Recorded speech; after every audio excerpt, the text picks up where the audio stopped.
O Fluminense tem uma missão bem complicada nesse domingo, que é reverter uma vantagem que o Flamengo tem. O Flamengo joga pelo empate.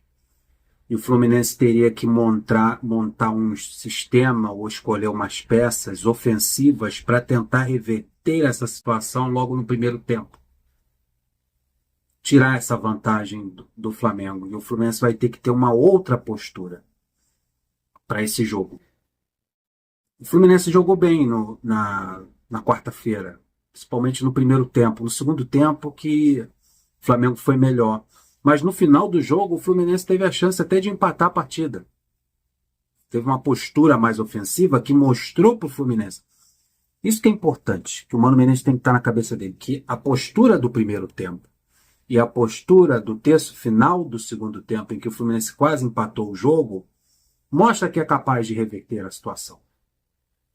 Mesmo ali uma zaga com o Léo Pereira, o Léo Ortiz, o Wesley na lateral, Varela, o Alexandre, quem o Flamengo colocar no setor defensivo, essa defesa do Flamengo se mostrou fragilizada e o Fluminense com uma força ofensiva. Então, é a postura, fazer o que o Flamengo fez na quarta-feira, que é uma marcação alta, pressionando o setor defensivo. E quando o Fluminense fez isso no Fla-Flu de quarta, o Fluminense mostrou força, adiantar a linha, pressionar a saída de bola. Isso foi importante nesses momentos em que o Fluminense foi melhor do que o Flamengo. O Fluminense vai ter que fazer isso desde do minuto inicial, essa pressão, essa linha alta, incomodando, dificultando, fazendo uma marcação em cima do Gerson, pressionando. Aí o Martinelli vai precisar fazer isso. Se o Otávio começar o jogo, vai precisar fazer isso também. Ou o Bernal, que eu acho que é a melhor opção. E eu já vou falar aqui a minha escalação, o que eu acho que o Fluminense deveria fazer para esse primeiro tempo. Pensando no primeiro tempo, a gente ir para o intervalo com 1-0 seria o melhor cenário para a gente. Porque eu acho que o 1-0 leva para os pênaltis, né? Uma vantagem mínima leva para os pênaltis. O Fluminense teria que fazer 2 gols para ser campeão no tempo normal. Mas 1-0 levaria o jogo para os pênaltis. Então você ir para o intervalo com 1-0 seria interessante para jogar uma pressão em cima do Flamengo. O Flamengo precisaria sair mais para o jogo. Acho que o Fluminense não deveria aceitar essa pressão inicial do Flamengo. Cara, pelo que a gente conhece o Flamengo, porque é o adversário que a gente incomoda, que a gente tem uma má vontade tremenda desde a infância, né? O maior rival da gente é o Flamengo. Quem a gente não gosta? Flamengo. Quem a gente tem antipatia? Flamengo. Então a gente observa, porque a gente assiste, a gente vai para a TV assistir o Flamengo para secar. Não tem um jogo do Flamengo que um tricolor não vá assistir. A gente assiste os jogos do Flamengo para secar, a gente quer ver ele perder, a gente quer rir deles. Então a gente conhece um pouquinho do Flamengo. Acho que mesmo com a vantagem do 2-1 na quarta-feira, mesmo aí jogando pelo empate, e conhecendo um pouquinho do Felipe Luiz e desse time do Flamengo, eles não vão jogar na defesa. Não seria Flamengo. Não seria Flamengo. O Flamengo ele tem uma postura ofensiva, uma postura agressiva, independente do resultado ou da competição da final de campeonato. Eles vão tentar fazer essa linha alta e pressionar a saída de bola do Fluminense, como eles fizeram na quarta-feira e fizeram muito bem. O Fluminense teve seu jogo dificultado por causa dessa pressão, dessa marcação. E eu acho que eles vão repetir. Mas cabe ao Fluminense fazer o mesmo, espelhar o jogo. Essa mesma pressão que o Flamengo vai fazer, o Fluminense precisa fazer no jogo da volta, no jogo de domingo. E em alguns momentos do Fla-Flu de quarta-feira, o Fluminense não fez. E isso foi ruim para o Fluminense. O Fluminense não jogou. Segundo tempo, desde o primeiro minuto do segundo tempo em diante, no segundo tempo, o Fluminense não fez essa marcação alta. O Fluminense só fez essa marcação alta no final do segundo tempo, no terço final, quando saiu o gol do Keno. Acho que foi os 31, 35 minutos que o Fluminense foi melhor. 40, segundo tempo. Aí o Fluminense fez essa pressão na saída de bola dos zagueiros. É necessário fazer desde o começo. Não deixar que o Flamengo faça isso. Somente o Flamengo faça isso. Certamente eles vão fazer. E a gente conhece o Fluminense há muitos anos, a vida toda, a gente conhece o Fluminense essa vida toda, nossa, E a gente sabe muito bem que Fla-Flu, né, principalmente Fla-Flu, a gente sabe muito bem que todas as vezes que o Flamengo é atacado, é agredido, eu falo agressão é ofensivamente na bola, o Fluminense tem dificuldade, o Flamengo tem dificuldades. Então o Fluminense, todas as vezes que o Fluminense propôs o jogo, todas as vezes que o Fluminense agrediu o Flamengo, todas as vezes que o Fluminense partiu para cima, jogou no ataque contra o Flamengo, cara, eles se intimidaram. Eles não sabem se defender, eles sabem atacar.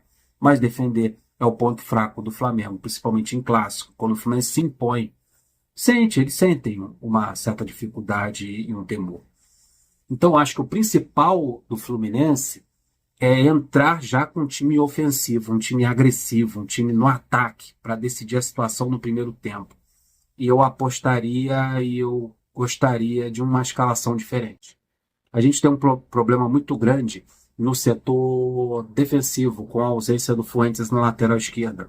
Eu, Alexandre Antônio, colocaria o Guga na lateral esquerda. O Guga é melhor defensivamente, ele cobriria uma falha defensiva do Inácio pelo lado esquerdo, já que a gente também não pode contar com Freitas. Então manteria, claro, o Inácio, é o único que tem ali para jogar ao lado do Thiago Silva, mas colocaria o Guga, que marca melhor do que o René. Então você tiraria o Guga da lateral direita e improvisaria ele na lateral esquerda, que ele é melhor defensivamente do que o René. O René é muito mal. Isso já estava no Internacional, na parte defensiva. E você vai ter o Wesley caindo por ali, um ponta caindo pelo lado direito, Plata ou Luiz Araújo. Então, você colocaria o Guga, que é mais defensivo, bem na parte defensiva, na lateral esquerda. E na lateral direita entraria o Samuel Xavier. Entre o Guga e o René, eu prefiro o Guga por ali improvisado. Na dupla de zaga, o Inácio e o Thiago Silva. Entendeu? Então, teríamos dois laterais direitos, o Guga e o Samuel. Essa é a primeira mudança que eu faria. Não entraria com o René. No meio de campo, eu tiraria o Otávio, porque o Bernal é alto, o Bernal ele dá porrada, o Bernal bate. Tem a entrada do Bernal ali que, amigo, quase quebra o cara. É uruguaio, gosta de jogo. Apesar de ser novo, o Uruguai gosta de jogo grande. Eu entraria com o Bernal no lugar do Otávio. E o Bernal faria essa marcação pesada em cima do Arrascaeta, em cima do Gerson, principalmente que é um pouquinho nervoso, fica meio e perde e reclama muito. Acho que o Bernal dando uma chance. O Bernal seria o nosso Jandir, que é de 83, 84, 85, viu esses Fla-Flus, que o Fluminense foi campeão carioca em cima do Flamengo. O Bernal faria a função do Jandir, porradeiro. E não colocaria o Otávio. Eu senti o Otávio muito sem espaço, e ele tocando muito lateralmente. O Bernal tem um passe longo também. Martinelli. E ali estava. Se o Lima tiver liberado, tiver bem fisicamente, eu entraria com o Lima no meio de campo. Você ganharia mais um jogador na marcação, mais um jogador para povoar aquele meio de campo, para ajudar nos lados, nas laterais, nas coberturas, e essa troca dele com o Martinelli por ali, e você liberaria o Arias mais próximo do Cano. O Cano joga mais quando o Arias está no ataque, do que o Arias vindo de trás. E o Flamengo está anulando muito o Arias ali. O Flamengo bate para caramba o Pulgar. O Pulgar ele é um carrapato em cima do Arias. Aí você joga o Arias mais para próximo da área, aí você ganha mais na parte ofensiva, principalmente no primeiro tempo. Eu entraria com o Lima. Se o Lima não tiver 100%, o Arias vai ter que jogar no meio de campo, aí você entraria com o Riquelme na ponta, que é melhor também. O Riquelme é mais agressivo, é driblador, joga mais próximo da área. Então o Riquelme seria o titular na ponta. A outra mudança que eu faria na ponta esquerda, eu não entraria com o Canóbio. O Canóbio é bom para fechar corredor, é bom para marcar, também é ofensivo, tá? Tá fazendo um ótimo campeonato carioca, mas eu entraria com o Keno. O Keno é um jogador que termina melhor os lances ali na linha de fundo, é driblador, tem mais repertório do que o Canóbio, entrou bem no Fla-Flu de quarta-feira, é mais experiente. Flamengo entre o Canóbio e o Keno vai respeitar mais o Keno. O Keno sabe as manhas. Então eu entraria com o Keno aberto na ponta esquerda ao invés do Canóbio. É um cara que está entrosado com o Cano. É um trio que já jogou junto 2 anos. Keno pela esquerda, Arias pela direita e o Cano como referência. O Cano seria melhor municiado. Eu entraria com esse trio de ataque. Então as modificações que eu faria seriam essas. O Guga na lateral esquerda, o Samuel na lateral direita, o Bernal no lugar do Otávio, o Lima no meio de campo e o Keno na ponta esquerda e o Arias na ponta direita. Deixa aí seu comentário, deixe sua escalação. Só sei que o Fluminense tem que entrar para cima do Flamengo e é assim que eles treinam. O Fluminense tem que atacar o Flamengo, agredir desde o primeiro minuto. Deixa o like, se inscreva no canal. Tamo juntos. Fui!